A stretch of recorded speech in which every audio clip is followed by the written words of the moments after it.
Hello to all, welcome to prepare to select channel. आप सबका यहाँ पे स्वागत है और आज हम डिस्कस करेंगे DSSB TGT computer science post code 41/26 के लिए मिक्स्ड PYQs जो कि प्रीवियस ईयर में क्वेश्चन पूछे गए हैं फ्रॉम TGT या PGT कंप्यूटर साइंस एग्जाम से। उन्हें आज डिस्कस करेंगे। आज हम टॉप 15 क्वेश्चंस डिस्कस करेंगे और इन क्वेश्चंस को डिस्कस करने के बाद अगर कोई भी आपका डाउट रहता है तो आप इसी वीडियो के नीचे कमेंट सेक्शन में कमेंट कर सकते हैं। I will definitely try to solve all your queries. तो स्टार्ट करते हैं आज की क्लास को और अब हमें तैयारी ऐसे करनी है कि सिलेक्शन हमारा ही हो। तो स्टार्ट करेंगे आज की क्लास को और यहाँ पे टेलीग्राम का लिंक दिया हुआ है, इसे आप ज़रूर से ज्वाइन भी कर लीजिएगा। जो भी आपको PDF वगैरह चाहिए होंगी वो सब आपको यहाँ पे प्रोवाइड हो जाएंगी। ठीक है जी। Question number 1, what is the main purpose of inheritance in object oriented programming? Object oriented programming जैसे हाई लेवल प्रोग्रामिंग लैंग्वेजेस में आपकी C++ है, जावा है, पाइथन है, ये सभी क्या है? ऑब्जेक्ट ओरिएंटेड प्रोग्रामिंग लैंग्वेज है। इसके अंदर क्या होता है? क्लास एंड ऑब्जेक्ट का कॉन्सेप्ट होता है।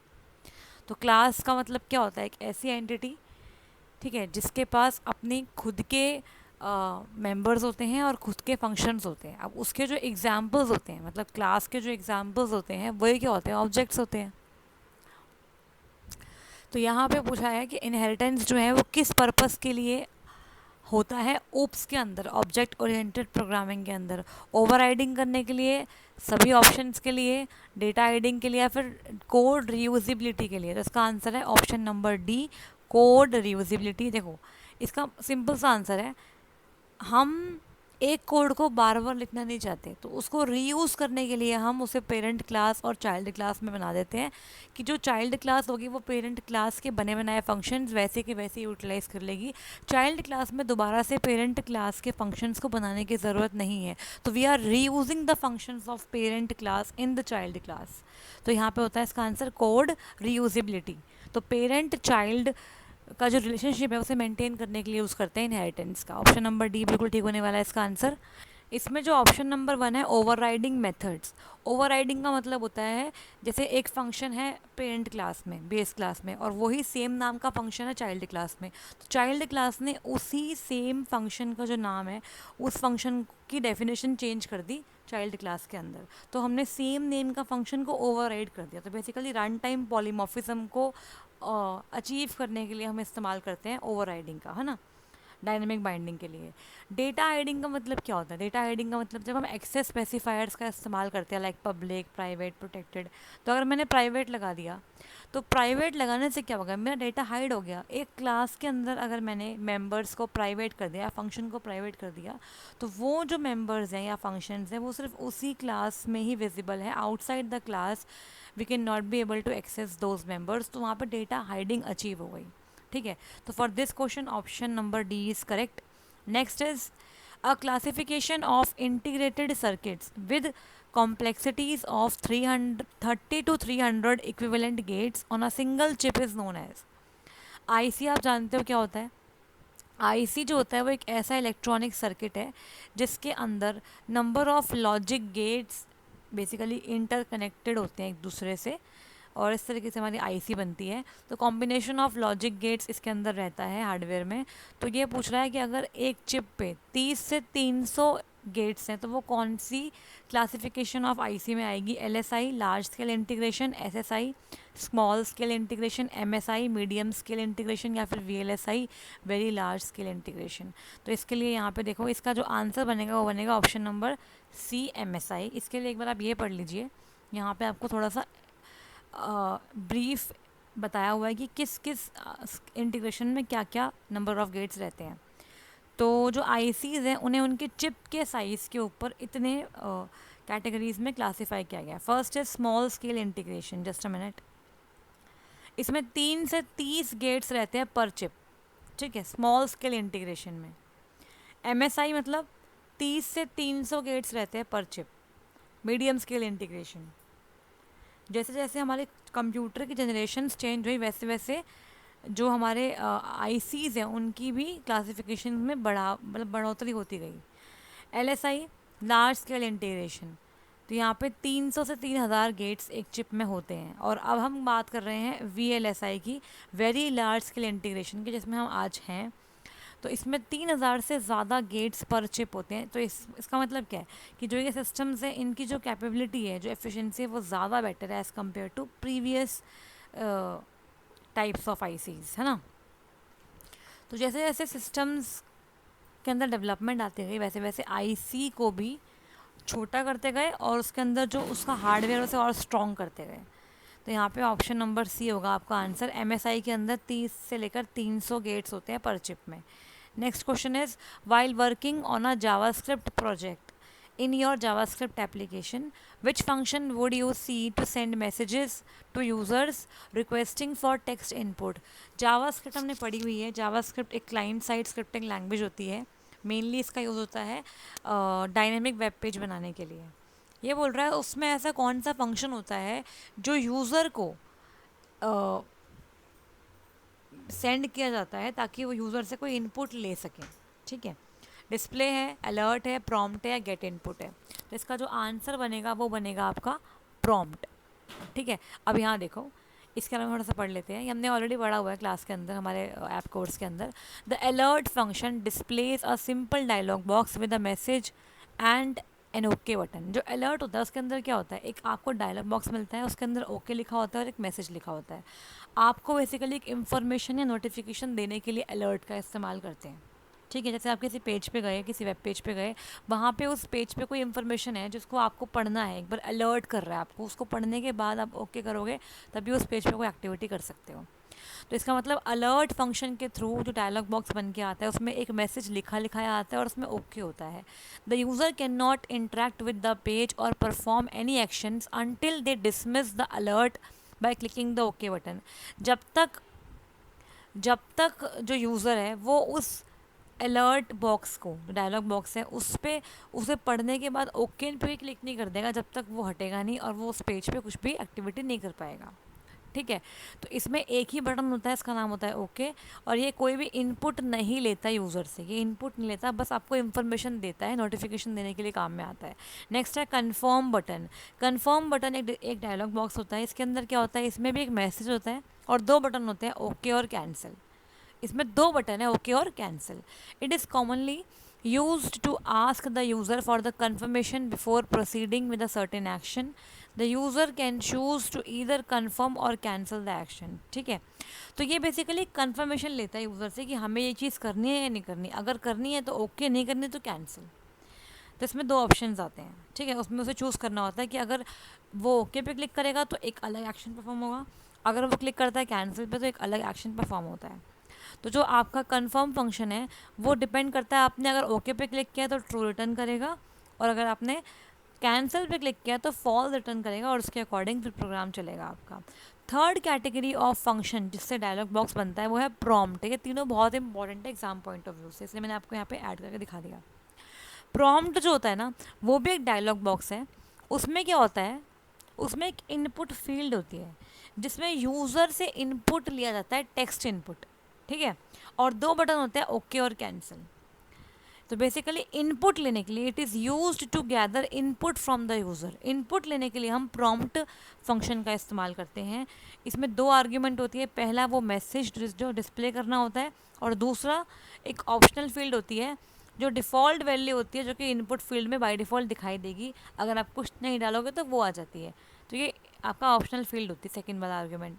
तो फंक्शन जो है वो जो आपका टेक्स्ट आप इनपुट करोगे वो रिटर्न कर देता है जब आपने क्लिक किया होता है किस पे, ओके पे, और अगर आपने क्लिक किया होता है कैंसिल पे तो फिर वो नल रिटर्न कर देता है। ठीक है, इस तरीके से काम करता है। तो हमारे क्वेश्चन में कहा था कि ऐसा कौन सा फंक्शन है जो कि रिक्वेस्ट करता है यूज़र से टेक्स्ट इनपुट के लिए। तो आपने अभी देखा प्रॉम्प्ट है, prompt it is use to gather input from the user. तो प्रॉम्प्ट है इसका आंसर, ना अलर्ट है ना कन्फर्म है, प्रॉम्प्ट है। अलर्ट में ओके होता है नोटिफिकेशन के साथ, कन्फर्म में सिर्फ कन्फर्मेशन लेने के लिए ओके और कैंसिल दो बटन होते हैं, प्रॉम्प्ट में ओके और कैंसिल दोनों बटन है, लेकिन ये आपसे इनपुट भी लेता है। नेक्स्ट क्वेश्चन है आपका प्रोबेबिलिटी से। यहाँ पे बोला है what will be the probability that the selected number is a multiple of 3 and 4।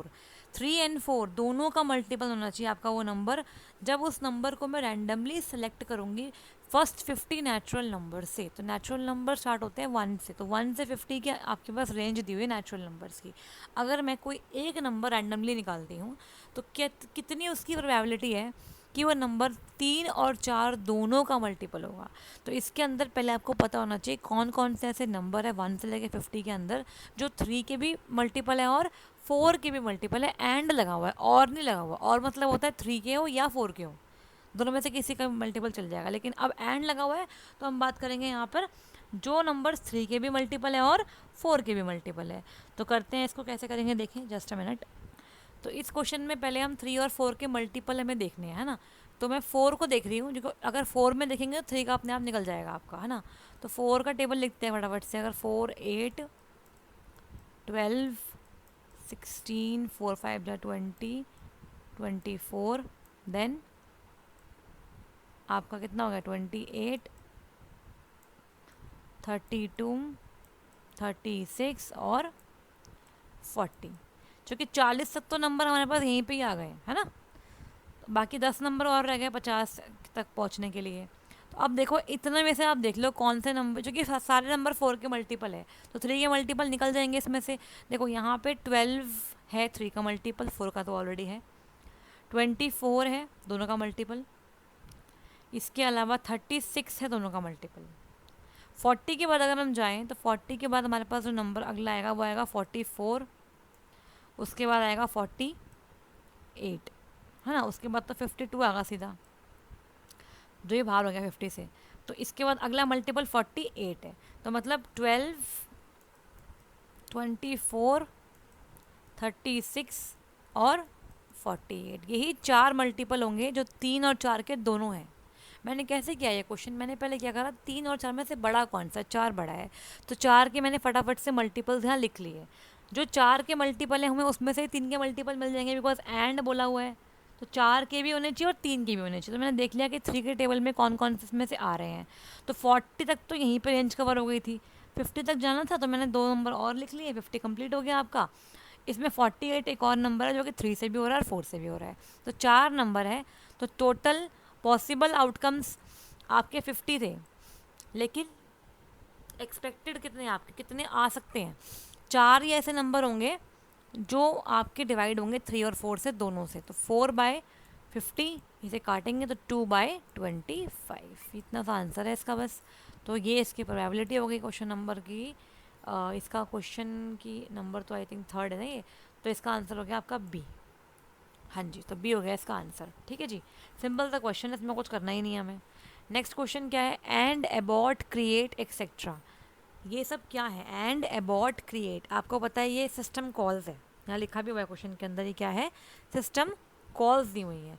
अब हमसे ये पूछा हुआ है कि ये कौन से टाइप ऑफ सिस्टम कॉल्स हैं। तो इंफॉर्मेशन मेंटेनेंस की सिस्टम कॉल्स हैं, डिवाइस मैनेजमेंट की सिस्टम कॉल्स हैं, या फिर ये आपकी है कम्युनिकेशन की, या फिर ये प्रोसेस कंट्रोल की। तो पहले तो ये पता होना चाहिए सिस्टम कॉल होती क्या है ना। सिस्टम कॉल क्या होती है, सिस्टम कॉल का मतलब बेसिकली होता है ये एक रिक्वेस्ट होती है। ठीक है, मतलब जब कोई प्रोसेस कर्नल से कोई रिक्वेस्ट कर रहा होता है कि मुझे ये पर्टिकुलर काम करवाना है, तो वो जो रिक्वेस्ट भेजता है ना कर्नल को, उसको सिस्टम कॉल कहते हैं। सिस्टम कॉल का मतलब सिंपल सा इतना ही होता है, सिस्टम कॉल एक रिक्वेस्ट होती है जो कि प्रोसेस भेजता है किसे, आपके कर्नल को। क्लियर हो गया। तो कोई भी जो प्रोसेस है वो बिना सिस्टम कॉल के तो पूरा हो ही नहीं सकता। एंट्री पॉइंट है ये, लगा लो कर्नल तक पहुंचने के लिए आपकी सिस्टम कॉल क्या है, एंट्री पॉइंट होती है। चलिए अब यहाँ पे हम बात करते हैं कि इस क्वेश्चन का आंसर क्या हो सकता है। तो कुछ आपको मैं एग्जांपल्स लिखवा देती हूँ जो पॉपुलर सिस्टम कॉल है जहाँ से आपको क्वेश्चन पूछा जा सकता है। तो ये जो आपको दिए हुए ना, एंड करना है, बॉट करना, क्रिएट करना है, ये तो आपको दिख रहा है ये प्रोसेस के रिगार्डिंग हो रही है बात, है ना। तो ये तो आपके प्रोसेस की बात हो रही है, प्रोसेस एंड करना है, प्रोसेस अबॉट करना है, प्रोसेस क्रिएट करना है, या ओपन प्रोसेस भी हो सकता था, ओपन करना है ना। तो ये सब तो आपके किसके हो गए, प्रोसेस कंट्रोल की सिस्टम कॉल हो गई।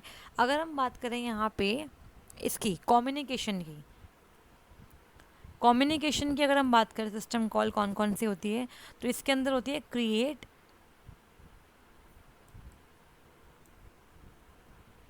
Connection, create connections, delete connections,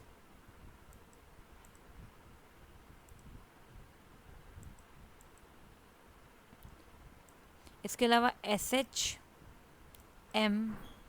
gate, ये भी सिस्टम कॉल होती है कम्युनिकेशन के लिए। इसका मतलब होता है शेयर्ड मेमोरी।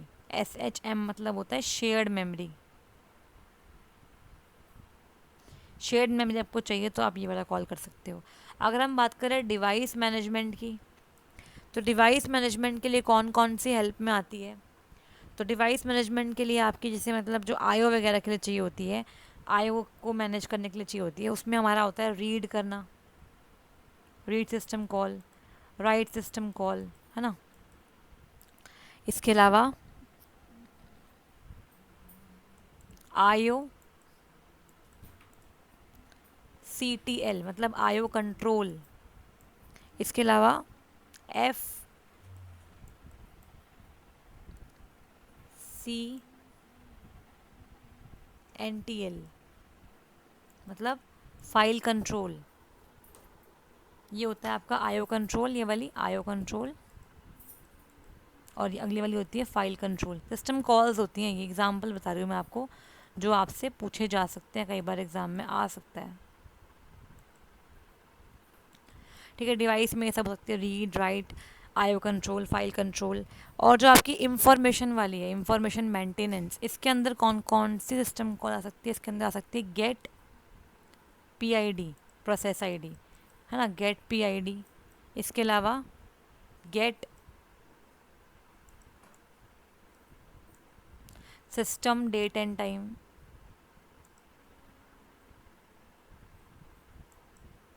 क्योंकि यहाँ पे हमें इंफॉर्मेशन मेंटेन करनी है ना, तो इंफॉर्मेशन लेने के लिए सिस्टम कॉल हो सकती है। ठीक है, get PID, get system date and time, get attributes, ये हो सकती है। और इसके अलावा प्रोसेस कंट्रोल की तो हो गई।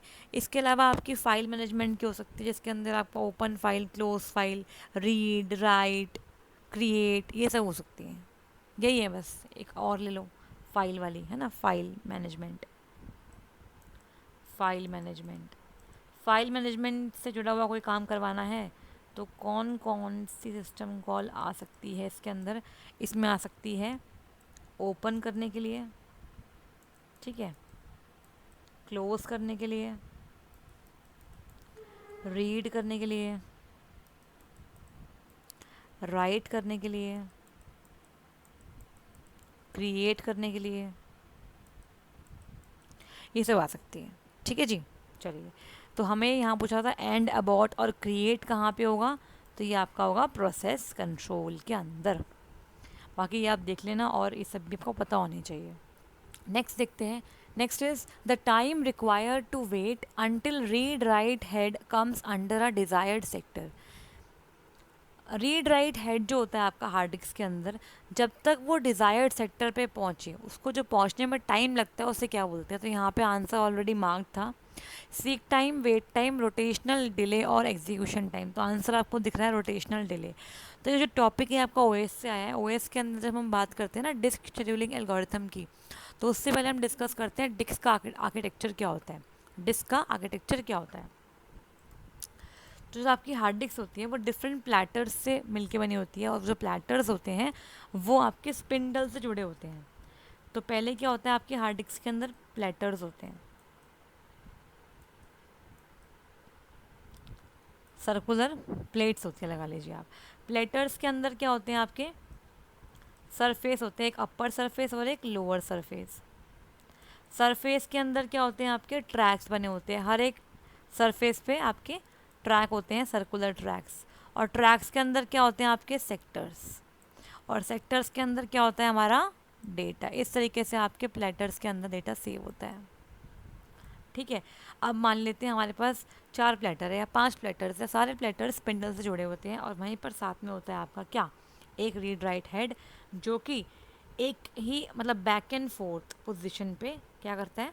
काम करता है, बैक एंड फोर्थ में काम करता है। अब हम बात करेंगे यहाँ पे कि ट्रैक तो आप जानते हो क्या होता है। जैसे मान लीजिए ये एक आपकी सरफेस है, इसको अगर मैं ऐसे सर्कुलर रिंग्स में बनाऊं, कंसेंट्रिक रिंग्स, तो ये ट्रैक्स बन गए अलग अलग, है ना, ये आपके ट्रैक हो गए। अब जब मैं इसे इक्वल बांटती हूँ इस तरीके से,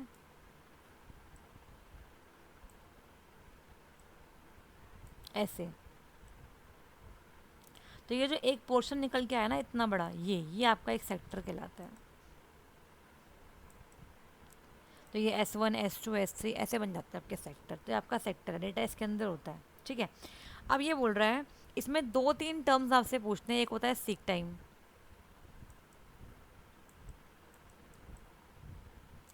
और एक होता है आपका रोटेशनल डिले। तो सीक टाइम का मतलब होता है time taken by read write head to reach to desired track, ठीक है, टाइम टेकन बाय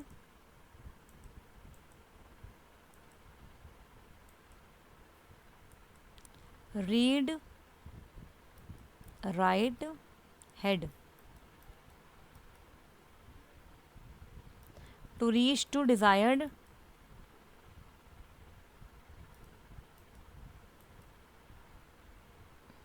ट्रैक। किसी पर्टिकुलर ट्रैक पे पहुंचने में जो टाइम लगता है रीड राइट हेड को, वो होता है सीक टाइम। और जो इस क्वेश्चन का आंसर है वो है, अभी ट्रैक की बात नहीं कर रहा है, ये उस ट्रैक के अंदर सेक्टर पे पहुंचने की बात कर रहा है, तो उसे हम बोलते हैं रोटेशनल डिले, ठीक है। मतलब time taken to reach to desired sector को बोलते हैं रोटेशनल डिले, और time taken by read write head to reach to desired track को बोलते हैं सीक टाइम, ठीक है। चलिए, ये आपको पता होना चाहिए। और हमारा मेन जो एम होता है ना वो ये होता है कि हम, जो हमारा गोल है डिस्क शेड्यूलिंग एल्गोरिथम का, वो गोल ये है कि हम कम से कम टाइम में अपने पर्टिकुलर ट्रैक पे पहुंच पाए। तो इसका जो मेन एम होता है डिस्क शेड्यूलिंग एल्गोरिथम का, वो होता है to minimize the seek time, ठीक है। सीक टाइम को कम से कम करना होता है। तो इसमें ज़्यादा पढ़ने का अब है नहीं, क्योंकि बहुत ज़्यादा टाइम लग जाएगा। इतना आपको मैंने मेन में बता दिया इसके अंदर जो था, ठीक है। ये आपके हार्ड डिस्क का पूरा स्ट्रक्चर होता है, ऐसे काम करता है आपका हार्ड डिस्क, ये पूरा इसका आर्किटेक्चर हो गया बेसिकली, ठीक है जी। चलिए आगे बढ़े, नेक्स्ट बढ़ते हैं। Next is what is the difference between symmetric and asymmetric encryption. तो ये हमने पढ़ा हुआ है पहले भी कंप्यूटर नेटवर्क सिक्योरिटी के अंदर। तो सिमेट्रिक और एसिमेट्रिक आपकी क्रिप्टोग्राफी के अंदर दो इंक्रिप्शन मेथडोलॉजी होती है। पहला वाला है सिमेट्रिक, जिसे हम बोलते हैं प्राइवेट की क्रिप्टोग्राफी, और दूसरा है एसिमेट्रिक, जिसे हम बोलते हैं, एसिमेट्रिक वाले को हम बोलते हैं पब्लिक की क्रिप्टोग्राफी, ठीक है। तो अब यहाँ पे होता क्या है, यहाँ पे जो आपका सिमेट्रिक वाला होता है उसमें सेम की इस्तेमाल करते हैं सेंडर और receiver for encryption and decryption, और जो एसिमेट्रिक होता है उसके अंदर इंक्रिप्शन के लिए अलग कीज़ है, डिक्रिप्शन के लिए अलग की होती है, ठीक है। तो यहाँ पे ऑप्शन नंबर ए ठीक है। एक्चुअली में अगर हम बात करें, हाँ अगर हम बात करें इसकी एसिमेट्रिक की, देखो सिमेट्रिक में तो हमारे पास सेम ही की होती है दोनों के पास, वो एक से ही लॉक करते हैं दोनों को, उस की के बारे में पता होता है। जो सेंडर है वो उसी की का इस्तेमाल करता है साइफ़र में कन्वर्ट करने के लिए मैसेज को, इंक्रिप्शन में जब यूज़ करता है, और वही की इस्तेमाल करता है रिसीवर उसको डिक्रिप्ट करने के लिए, साइफ़र से वापस से मैसेज में कन्वर्ट करने के लिए। और जो एसिमेट्रिक है उसके अंदर क्या है, जो सेंडर है उसके पास भी दो कीज़ हैं, प्राइवेट और पब्लिक की, और जो हमारा रिसीवर है उसके पास भी दो की है, प्राइवेट और पब्लिक की। तो जो आपका सेंडर है वो क्या करता है, वो रिसीवर की पब्लिक की से, रिसीवर की जो पब्लिक की होती है उससे उस मैसेज को इनक्रिप्ट करता है। तो ऑब्वियस सी बात है उस पब्लिक की को खोलने के लिए प्राइवेट की चाहिए होती है, जो किसके पास होती है, रिसीवर के पास। तो रिसीवर उसको अपनी प्राइवेट की से ओपन करता है, तभी उसे मैसेज दिख जाता है, ठीक है। दोनों के पास अपनी अपनी कीज़ होती है, तो इससे सिक्योरिटी मेंटेन रहती है। उनको जो की है वो डिस्कस नहीं करनी होती किसी के साथ। यहाँ पे तो उनको की डिस्कस करनी पड़ती है, वो डिसाइड करते हैं कि कौन सी की रखें फॉर इंक्रिप्शन एंड डिक्रिप्शन। यहाँ पे ऐसा कुछ नहीं होता, यहाँ पे दोनों के पास अपनी अपनी कीज़ हैं, तो इसमें कोई प्रॉब्लम नहीं आती, यहाँ पे सिक्योरिटी ज़्यादा रहती है। तो इसका एग्जांपल अगर हम बात करें तो यहाँ तो RS से, इसका बहुत बड़ा एग्जांपल है RS से, है ना। और अगर हम बात करें सिमेट्रिक वाले का, तो इसका एग्जांपल DES पढ़ा होगा आपने, AES पढ़ा होगा आपने, है ना, data encryption standard, advanced encryption standard, और RSA सब जानते ही हो, है ना, हमने क्वेश्चन भी करे हुए हैं RSA के। तो इसका मतलब ऑप्शन नंबर ए यहाँ बिल्कुल ठीक होने वाला है। नेक्स्ट क्वेश्चन देखते हैं। In MIS design the sources of information may be categorized as. तो MIS मतलब मैनेजमेंट इंफॉर्मेशन सिस्टम में जो इंफॉर्मेशन होती है आपके पोर्टल के ऊपर, जो आपका बेसिकली पूरा मैनेजमेंट सिस्टम है, उसमें जो इंफॉर्मेशन है वो आपकी इंटरनल भी होती है और एक्सटर्नल सोर्सेज से भी आ रही होती है। तो यहाँ पे ऑप्शन नंबर बी बिल्कुल ठीक हो जाएगा, क्योंकि जैसे मान लीजिए कोई MIS है तो उसमें कुछ इन्फॉर्मेशन ना किसी और वेबसाइट से भी लेनी पड़ती है, उसे इंटीग्रेट कर लेते हैं, तो एक्सटर्नल सोर्सेज का भी इस्तेमाल करते हैं। और जैसे एग्जांपल के तौर पे कि अगर मुझे आधार की डिटेल्स मैच करनी है तो मुझे UIDAI के सर्वर को भी इसके साथ लिंक करना पड़ेगा, तो एक्सटर्नल सोर्स से डेटा वेरीफाई होकर आएगा हमारे पास। ठीक है, अगर मैं चाहती हूँ कि मुझे किसी स्टूडेंट का, मान लेते हैं किसी स्टूडेंट की जो डिटेल्स हैं उसको, उसके आधार नंबर को वेरीफाई करवाना है, उसके MIS पे जो उसके आधार नंबर के डिटेल्स से वेरीफाई करवाना है, तो वेरीफाई कराने के लिए जो डिटेल्स है वो कहाँ से आएंगी? ऑब्वियसली UIDAI की वेबसाइट से वो वेरीफाई हो जाएगी कि उसका नाम, जेंडर, DOB वगैरह मैच हो रहा है या नहीं हो रहा है ना। तो इसलिए अब हमें इंटरनल और एक्सटर्नल दोनों इन्फॉर्मेशन की ज़रूरत पड़ जाती है। तो यहाँ पे ऑप्शन नंबर बी बिल्कुल ठीक होने वाला है। नेक्स्ट क्वेश्चन देखते हैं। What is the difference between a software and a firmware? अच्छा क्वेश्चन है। सॉफ्टवेयर क्या होता है? सेट ऑफ इंस्ट्रक्शन से बनता है आपका प्रोग्राम, और प्रोग्राम के सेट ऑफ प्रोग्राम से मिलके बनता है आपका एक सॉफ्टवेयर। ठीक है। फर्मवेयर क्या होता है? फर्मवेयर भी आपका एक ऐसा प्रोग्राम होता है, ठीक है, जो कि मतलब ये सॉफ्टवेयर ही एक तरीके से, लेकिन ये परमानेंटली स्टोर रहता है आपके हार्डवेयर के ऊपर। बेसिकली ये रोम के अंदर होता है। ठीक है, तो यहाँ पे अगर हम बात करें इसके आंसर की तो वो बनेगा option number, firmware is a program that run and, नहीं, फर्मवेयर इज़ अ कलेक्शन, ये भी नहीं है, नहीं ये भी नहीं है, मोबाइल की बात थोड़ी ना हो रही है। Option number software is a collection of instruction that can be executed, ये बिल्कुल ठीक है। Software is a collection of instructions होता है जो कि कंप्यूटर पे एग्जीक्यूट होता है, और फर्मवेयर जो है वो एक टाइप ऑफ सॉफ्टवेयर है जो कि परमानेंटली स्टोर होता है आपके हार्डवेयर पे। तो फर्मवेयर का होता है आपकी रोम में होता है, रीड ओनली मेमोरी के अंदर। ठीक है, तो यहाँ मैंने इसके बारे में लिखा भी हुआ है, ये देखो। The term firmware is defined as the pre written program that is stored in the ROM. पहले से लिखा लिखाया प्रोग्राम है, हार्डवेयर में लिखा होता है ये। ठीक है, it helps to configure the devices and can not easily modified by the user. तो जो आपका बायोस होता है, BIOS basic input output service या बेसिक इनपुट आउटपुट सिस्टम, उसके अंदर जो इंस्ट्रक्शंस होते हैं वही आपका क्या कहलाता है? बायो फर्मवेयर कहलाता है। ये आपके रोम में होता है। रोम के अंदर एक होता है लोडर, बूटस्ट्रैप लोडर प्रोग्राम, जो कि हेल्प करता है कि वो जो प्रोग्राम है आपका वो आपकी रैम में आ जाए, है ना। रोम की जो इंफॉर्मेशन है वो रैम में आने के लिए बूटस्ट्रैप लोडर हेल्प करता है। तो कुछ यहाँ पर एग्जाम्पल दिए हैं उन डिवाइसेस के जिसके अंदर फर्मवेयर होता है, जैसे कि आपकी वॉचेज़ होती हैं, कंप्यूटर्स, मोबाइल फ़ोन्स, कैमरा, इन सब में क्या होता है? फर्मवेयर होता है। फर्मवेयर में कुछ ऐसे इंस्ट्रक्शंस लिखे होते हैं जिन्हें कोई मिटा नहीं सकता, और उनके लिखे बिना कंप्यूटर या आपका सिस्टम अच्छे से रन नहीं कर पाएगा। तो उसको रन होने के लिए, उसको इनिशियलाइज करने के लिए कुछ इंस्ट्रक्शंस लिखे होते हैं, वो आपके परमानेंटली स्टोर रहते हैं रोम के अंदर। ठीक है, वो आपका हो गया फर्मवेयर। ऑप्शन नंबर सी हो गया ठीक। नेक्स्ट देखते हैं आगे।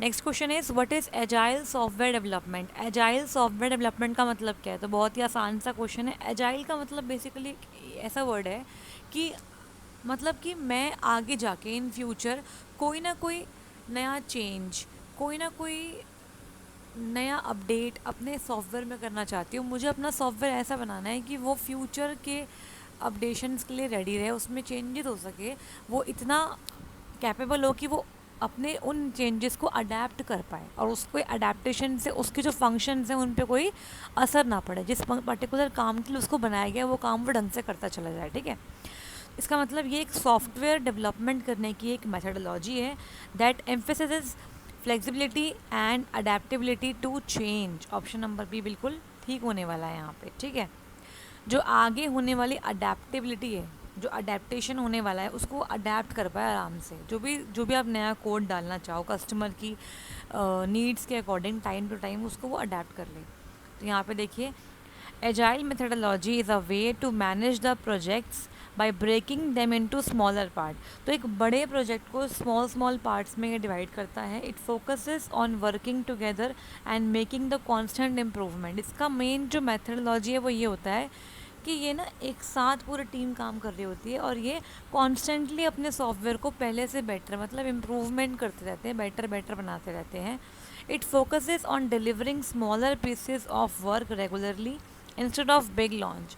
इकट्ठे ही बड़ा सॉफ्टवेयर ना बना के ये स्मॉल स्मॉल पीसीस के अंदर अपने काम को डिलीवर करते रहते हैं। ठीक है, टीम प्लान करती है, वर्क करती है प्रोजेक्ट पे और फिर रिव्यू होता है कि भाई ये चीज़ सही से बनी है नहीं बनी है। टेस्टिंग बेसिकली होती है कस्टमर के सेटिस्फेक्शन के लिए और फिर उसको दोबारा साइकिल में रिपीट करते हैं, अगेन वही साइकिल दोबारा चलती रहती है। तो they prioritise flexibility, collaboration and customer satisfaction. Flexible होना चाहिए आपका सॉफ्टवेयर, कोलैबोरेशन में काम होना चाहिए और कस्टमर को सेटिस्फाई करना है, उसकी नीड्स पूरी करनी है टाइम टू टाइम। तो जितनी भी मेजर कंपनीज है लाइक फेसबुक, गूगल, अमेज़न, ये सब एजाइल मेथडोलॉजी का इस्तेमाल करते हैं, जो कि यहाँ पर क्या है कस्टमर को ध्यान रखते हुए ये उसमें चेंजेस करते रहते हैं ताकि उनका सॉफ्टवेयर कस्टमर की नीड को मीट अप कर ले। ठीक है, इसका मतलब हो गया एजाइल, आगे आने वाली चेंजेस को अडेप्ट करने वाली सॉफ्टवेयर डेवलपमेंट मेथडोलॉजी। नेक्स्ट देखते हैं, what is the purpose of a software prototype. देखो, एक्चुअल सॉफ्टवेयर बनाने से पहले हम उसका एक प्रोटोटाइप रिलीज़ करते हैं ताकि अगर इसमें कोई चेंजेस हो तो वो चेंजेस हम बाद में अपने सॉफ्टवेयर के अंदर इम्प्लीमेंट कर दें। तो इसका ऑप्शन क्या होने वाला है, first, to demonstrate the intended functionality of the software to stake holder. Stake holder का मतलब क्या हो गया भाई, जिन्होंने बनवाया है वो सॉफ्टवेयर, उनके अकॉर्डिंग उसमें वो फंक्शनैलिटी आई भी है नहीं आई है, वो चेक करने के लिए हम इसका इस्तेमाल करते हैं। दूसरा, ऑल द गिवन ऑप्शन। तीसरा क्या है, to provide a working model. बिल्कुल, जो सॉफ्टवेयर है उसका एक छोटा वर्किंग मॉडल हम रिलीज़ करते हैं फॉर द टेस्टिंग पर्पस। अगर वो ओके होता है फिर उसके बाद हम एक्चुअल सॉफ्टवेयर रिलीज़ करते हैं। और लास्ट पॉइंट है, to test the technical feasibility of the software. ये भी ठीक है भाई, जो सॉफ्टवेयर आपने बनाया है वो टेक्निकल कितना फिजिबल है।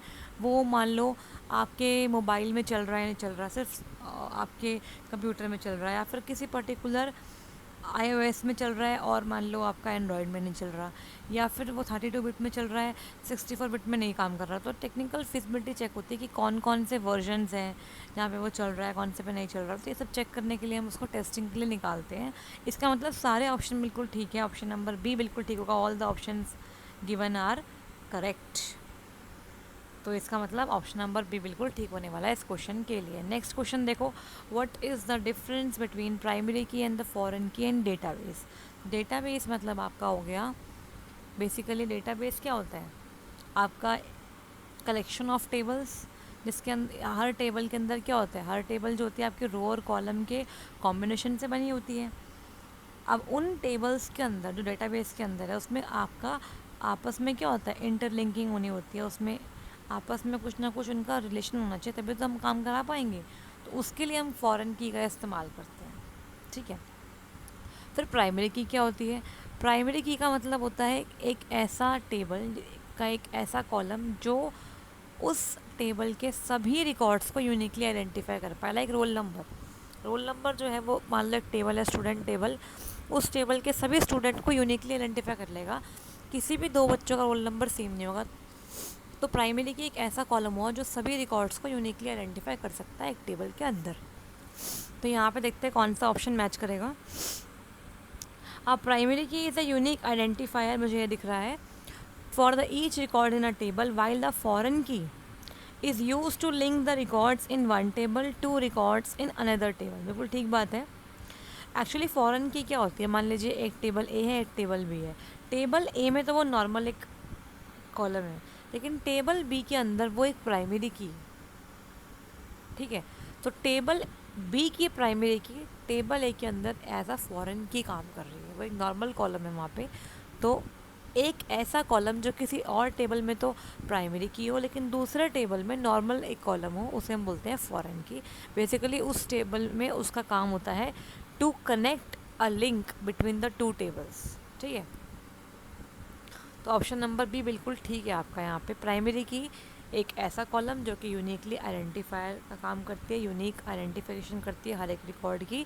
फॉरेन की का मतलब है जो एक टेबल को दूसरी टेबल से लिंक करे on the basis of that column which is primary key in the other table and normal column in the first table. ठीक है, चलिए ऑप्शन नंबर बी बिल्कुल ठीक होने वाला है। Next, what is the difference between a join and अ सब query. Join और सब क्वेरी का मतलब क्या होता है? देखो, ज्वाइन का मतलब तो ये होता है कि अगर मैं दो टेबल को या दो से ज़्यादा टेबल्स को आपस में कंबाइन करना चाहती हूँ किसी कॉमन कॉलम के बेसिस पे। मान लेते हैं हमारे पास 2-3 टेबल है, उनमें एक कॉलम कॉमन है, तो उस कॉमन कॉलम के बेस पे हम ज्वाइन कर लेते हैं।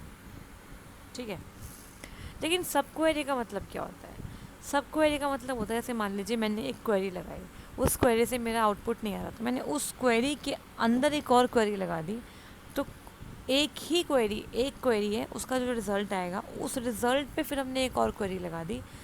तो इससे क्या हुआ, हमने बेसिकली एक कंडीशन के बेसिस पे उस पर्टिकुलर टेबल से कुछ रिट्रीव करना चाहा तो उसे सब क्वेरी से कर सकते हैं हम।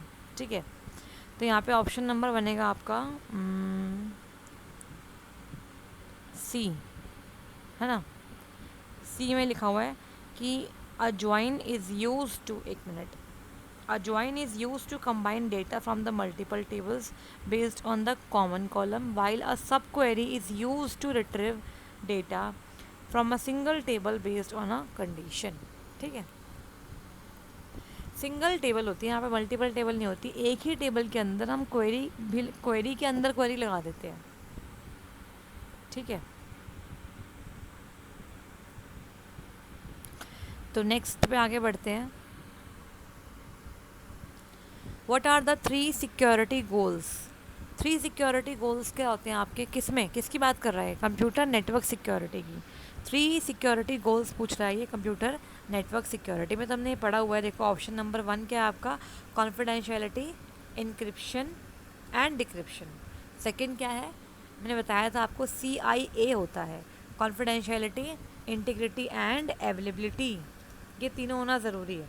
ठीक है, तो ऑप्शन नंबर बी बिल्कुल ठीक है इसके अंदर, कि जब भी आपका जो डेटा है उसकी कॉन्फिडेंशियलिटी होनी चाहिए, इंटीग्रिटी मतलब सब जगह वो एक होना चाहिए, और अवेलेबिलिटी होनी चाहिए, वो होना चाहिए मौजूद।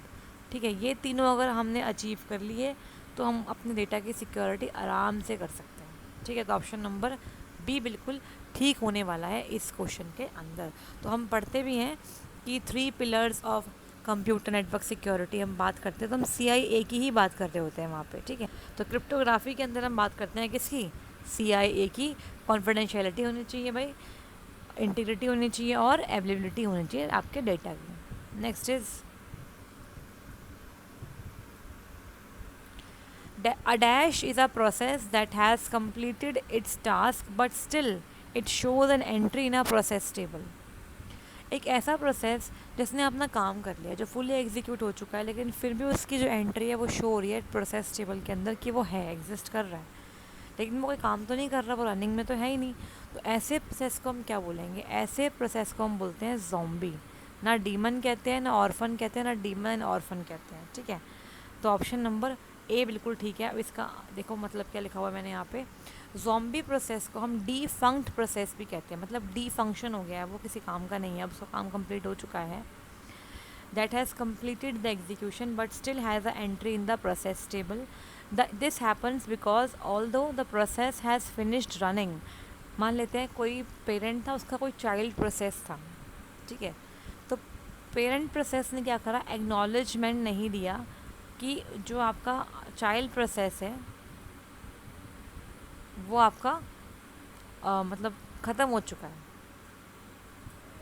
या वो एग्ज़िट हो चुका है।